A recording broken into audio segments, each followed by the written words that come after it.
Hey guys, it's Kyle Thompson here with eXp Realty, bringing you another monthly market update. And this week we're focusing on all property types. Let's dive right in.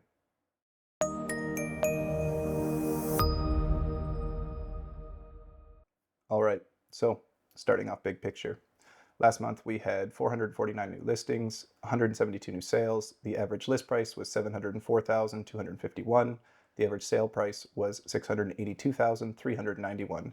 The average sale price to list ratio was 96.88. Average days on market was just over 44. And we ended the month with an inventory of 928 units. So let's take a look what that does for the market conditions.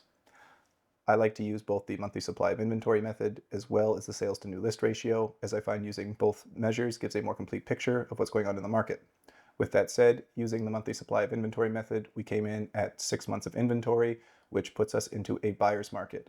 If we use the sales to new list ratio instead, we came in at 38%, which also puts us into a buyer's market. Now let's take a look at the active inventory last month. In May, we had another big spike in new listings, rising from 396 up to 449 month over month. However, sales fell 18 from 190 down to 172.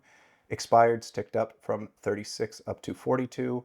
And the benchmark price for a home in Kamloops rose $7,600 from $592,400 up to $600,000 even.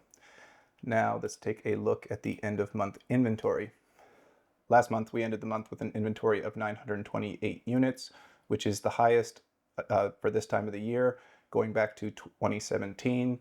And currently, we are sitting about 14% above the 10-year average of 814 units.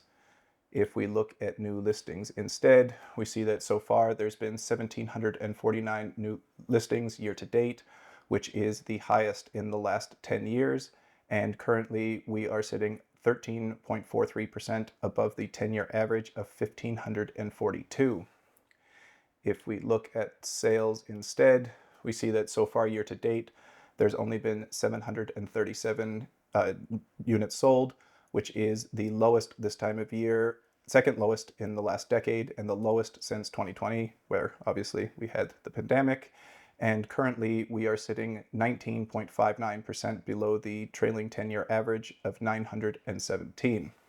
Now, let's jump over and take a look at the sales dashboard, starting off with average sale price. This table is measuring a full year over a full year, and when looked at that way, prices are actually up 2.12%, rising from $641,619 up to $655,215.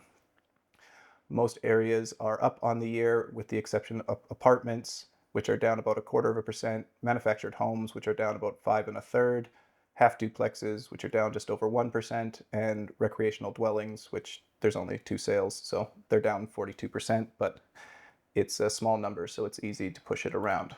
Now let's take a look at the sale to list price ratio. So as always, all that this is a measurement of how much properties are selling below the list price on average. And so it's a good proxy for how much negotiating room you have when you are the buyer. With that said, the sale to list price ratio actually went up last month, rising from 96.47 up to 96.88. And we currently are the second highest in the last 12 months. Now let's take a look at the sales by property type. Once again, this table is full year over full year.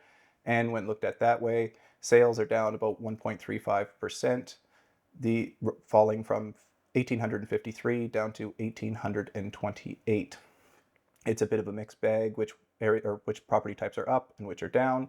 So if you would like to take a closer look, feel free to pause the video. I'm going to move on to average days on market, starting off with the 10-year. So far, year to date, it's taken an average of 54 days for properties to sell, which is 7.57% above the trailing 10-year average of 50. If we look at the trailing 12 months instead, we see that in May, average days on market fell from 52 down to 44 month over month. And currently, we are about 19% below the trailing 12-month average of 55. Finally, let's take a look at days on market by property type. This table is full year over full year again, and when looked at that way, Most property types are taking longer to sell, with the largest increases are with townhomes, apartments, half duplexes, and manufactured homes, which are taking anywhere between 19 up to 27% longer to sell. And the only two property types that are actually selling quicker are single family dwellings on acreages and full duplexes, which are selling 8% and 2.5% faster, respectively. That's all we have for today. I really hope that you guys are continuing to get value out of these market updates. If you are, please consider liking and subscribing to my YouTube channel. And if you ever want anything added to these market updates, or maybe something needs to be more thoroughly explained, please leave your comments or suggestions in the comment section below, and I'll get to them as soon as I am able. I appreciate you taking the time, and I'll catch you on the next one. Thanks for watching.